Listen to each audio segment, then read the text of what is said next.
All right, once again, this is Joe Stevens and Tech Rat with the Equestria Inquirer and Everfree Radio, and we have a wonderful guest, ladies and gentlemen, Mr. John Delancey, Discord himself. Thank you for coming here, and we have...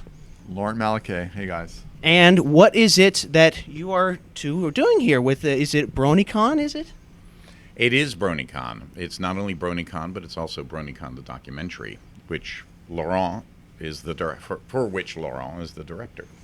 And tell us a little bit about that. What is it that we are trying to accomplish here? So BronyCon, the documentary, is about a lot of stories converging here at BronyCon. So we've gone to like 8 different locations, and we've gone into the lives of different bronies that are. I don't want to reveal too much because then you know I want people to watch the film, but we've gone into the lives of different bronies who've had personal struggles in being a brony and the challenges that they've had to go through in order to come to the convention. And the convention is really a celebration of everything that they've had to struggle through to get here and to celebrate their own broniness. Wonderful, wonderful. Well, we were big fans of Discord, of course. Now tell us a little bit about your character in the show and how you were brought into doing the documentary itself. Well, I play the character of Discord.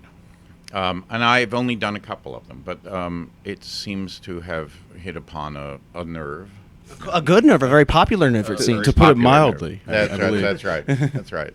Everybody wants the naughty boy in the proceedings, and into that, Mike Brockhoff, who's the producer, just happened to come to dinner, and I was telling him about this show and the extraordinary fan base. And a couple of days later, after he looked it up, he said, "Why don't we do a documentary?" Wonderful, wonderful. So he brought Laurent involved, and he put together the team, and Laurent brought his people, and that's how we're all here. That's it. We all came together, and I mean, it was amazing when we did the Kickstarter video. I mean, it was like we all felt that common sentiment that, you know, the bronies deserve a voice and they deserve to be celebrated, and we deserve to see who they are and what they represent and allow them to represent themselves rather than having other people comment on them. But we had no idea that when we did the Kickstarter, it was going to explode into what it is. I mean, my jaw is still on the ground. I mean, it's dumbfounding the amount of support we had. And people are coming up to me like all day, like, you know, thank you so much, and can I get a photo with you? And I'm like, you know, don't you want John? They're like, yeah, we want John. We got John. We want a photo with you. I'm like, okay, that's like, you know, I'm just touched. I'm it's so amazing. Yeah, and a lot of it had to do with that, you know, the potential for negative press. Which, well, more than potential. Which we got a little bit of that in the previous BronyCon, I believe. Right, and you know, that's when I thought, gee, you know, this is a really great community, and sort of like John Lennon said, what's so bad about, you know, love, peace, and understanding? Wow, a very Concordian sentiment. There we go, and that's when I called Mike back and I said, yeah, let's do this, because these people need to be able to identify themselves before they are, or they continue to be poorly identified by the quote news people. The quote news people. Yeah. We're quote news people too. Or at least we pretend to be. Fair balance. Now, when this documentary is completed and people who are not bronies go and watch this documentary, what is it that you're hoping that they are going to take away from it after viewing it? Well, they're going to first of all figure out that it's a very diverse group. And the other thing I think they're going to discover is that I happened to make a comment to, I was telling a friend of mine who's my doctor. I said, I'm going off to New York. I'm going to do this thing. And at first he was like, oh, really? What's that about? And then a few minutes later he said, you know, it just occurred to me, where do good kids go? Where do good kids go? And I went, yeah, I think that's what we're going to discover. And for me, it was a much more diverse group yesterday than I thought it was. Even I thought it was. I don't know if you noticed that. Even after all the conventions you've been to already. Yeah, I mean, you know, there were all sorts of people there, you know, and all of them very polite, very, you know, very, very, just great. I mean, they were what my kids are like, and what I think, I'm proud to be supporting this. And once we've done our job, you have to understand, that's going to be sort of it. You know, we will have worked and worked and worked, and we will have created a documentary which I think is going to be really insightful and respectful, which is what the community is, and entertaining. And then this community is, I believe, sort of on the threshold of a movement, which is necessary, a movement of people who work together and are tolerant of each other, as opposed to the vitriol that we're going through politically in this country. And so I think that that's something to support. So the movement itself, and you being such a visible presence and part of it, if you could say one thing that you'd like to accomplish in part of contributing to that community, contributing to that movement, what would you hope to accomplish with the documentary?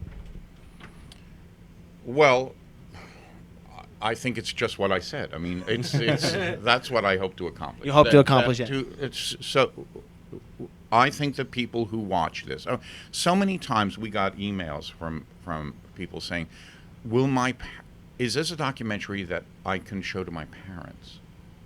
And by all means, it's not going to be some sort of love letter. I mean, that's not the intention. It's not a infomercial. It's not an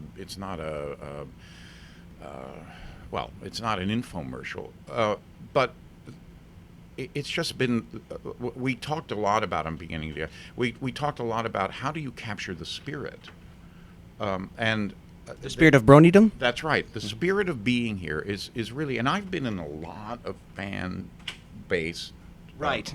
Big into the Trekkie movement, of course. In the Trekkie movement. And this reminds me of the fan-based Trekkie Trek experiences where everybody got together and pitched together to make something work. And that's really, and this is just at the very beginning of it. I mean, and there were so many, last night it was a rock concert. I mean, there was a concert It was on last night. Brony-palooza, right? But Yeah. the thing that's hilarious is that there were no lights. Now, whoever thought of a concert without, all the lights and what have you? We had laser pony, a few lasers at now and then. And plenty of glow sticks. Yeah, plenty of glow sticks. But it's sort of fan oriented. Soon this will change. In 2 years from now or the next time, I'll tell you, they're going to have a lighting package up there, and there's going to be all sorts of stuff. But we're coming here just at the beginning where people are excited about their involvement in something that they think is important, and I think it's important as well. We both think it's important. I love that nobody's cynical. I mean, it's just, you can feel that it's like, this is like someone's garage, but it's huge. You know what I mean? And everyone's just so full of love and understanding and respect. And the thing that's really touched me is a lot of stories of people that, I've been bullied even by their own parents and their communities. It's like they still love and tolerate the shit out of them. Wonderful, wonderful, That's wonderful. exactly right. Now, I want to talk just a minute about the scope of the documentary, because I know that with the Kickstarter campaign and about how it went pretty much beyond your expectations, that you've actually gone ahead and you've increased the activities or the things that you're planning to do, the things you're planning to include in the documentary. So could you talk for a moment about what's going to be added now that the Kickstarter campaign went so far? Well, with the original budget, we hoped to in a modest way cover the documentary, the convention only. As it began to grow and the contributions began to grow, we realized, first of all, the decision was automatic that it would all go back into the documentary. But then just think of it as being beginning to have concentric circles out. So rather than having two teams of camera teams, we had 6, rather than staying here in New Jersey, right, at the convention here in New Jersey. I think it was wonderful. We saw everyone from the enormous camera when they had an impromptu rendition of Smile, Smile, Smile to those little tiny box cameras. Tell us about those little tiny cameras that you've got. I saw earlier as well. Yeah, there's a new GoPro. It's called the Hero 2, and it's a full HD, and it's like this big. And so you can mount them on walls, you can go through crowds, and people are, and you can wrap them around people's costumes. People they just love them, and they're super fun to watch. And I mean, So we're going to get like a sort of up close and personal perspective. Kind of like a fly on the wall kind of thing. Yeah, but it floats through everyone, so everyone gets a chance to be celebrated, included in the documentary in that way. We can speed it up, we can slow it down. It's all encompassing. That sounds like a really interesting perspective for this. Yeah, and I also used it like when on our characters, like one in South Carolina. I stuck one actually on people's cars, and they drove to their neighborhoods with them on them. So we really get a sense of who they are and where they live and the community that they're tied into. And I think you took it to Israel, right?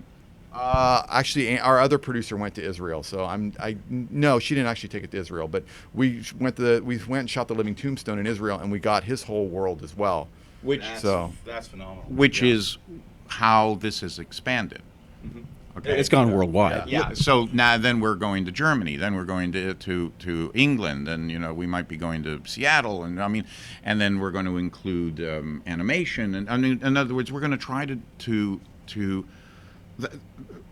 that's what the increase in the contributions has done. We've just gotten a bigger thing. You mentioned something about putting the cameras on cars. Real quick, if you'd like to, I think that's what I think a lot of people are interested in, because it's not just BronyCon, the documentary, because you are actually going outside the convention to people's homes. And what is the, I guess... It's almost like Brony the documentary. Brony the documentary. Right. So Yeah. tell us a little bit about what you're doing outside the convention beyond these international ones as well. Well, we want to get into the lives of these particular stories that we've chosen that are coming here, and we want to see their challenges and what it means for them to be a Brony in their community. And some of them have huge challenges in being a Brony, and they have this spirit that just won't die, and they find strength in the Brony community online mainly. And this is an opportunity to see kind of all the challenges that they're facing in their world, and why they've turned to the internet basically to have their friends, because a lot of them don't really have friends outside of their online community and the meetup groups. And really it's this celebration where they come together here at BronyCon, and there's actually people here who the 4,000 people at BronyCon is like triple the size of the population of their town. I mean, it's amazing. It's like you realize that the entire Brony community here at BronyCon could just invade all the haters and just take over the whole town. I mean, it's just like they're on cloud nine. They're like, oh my God, this is amazing. I can be myself. Maybe you could film that, a bunch of us Bronies descending on a small town and bashing all the haters. Well, we don't, well, not Bronies bashing, don't literally. bash, but Oh, yes. Yeah. We love and loving tolerate. and tolerating all the haters. putting stickers on their cars, right? Yes. I think we could go that far, right? That would work. All right, I think we're almost out of time here, but I did have just one more question, because I do have to ask just very briefly about Tara Strong and Lauren Faust. And what was the circumstance around them joining in on the documentary? What got them motivated? What got them involved? Well, Lauren Faust is really obvious. I mean, she created all of this. So it's out of her mind that this began. And one of the things that I've personally found interesting about it is that it sort of parallels the Gene Roddenberry story, which, he created a show. The show had a sort of life for 3 years and then disappeared, and then a community came in above and beyond anything that he expected. And by the way, was created by that resurgence was women driven, which was sort of completely contrary to Women made Trekkies, men For the made Star Trek Bronies. fandom, you mean? Star Trek fandom. All of the write-ins, that was all women who did that. I never knew that. Yeah, so there were a lot of parallels there. Wow. So the fact that Lauren had created the show, she left the show, and the show was taken over, as it were, and this has happened, is a testimony to her creation, but it's also. She's also watching this take place, so I love that part. And Tara's involvement is obviously she's the main voice in it, and so we really wanted her to be involved. Well, thank you very much, John, Mr. Delancey. It was wonderful. Thank you very much for all that you're doing with Thank the you for taking the BronyCon time to speak documentary. with us. This was very, very wonderful. Great, thank you. And once again, Joe Stevens and Tech Rat with the Everfree Radio and the Equestrian Inquirer. Thank you.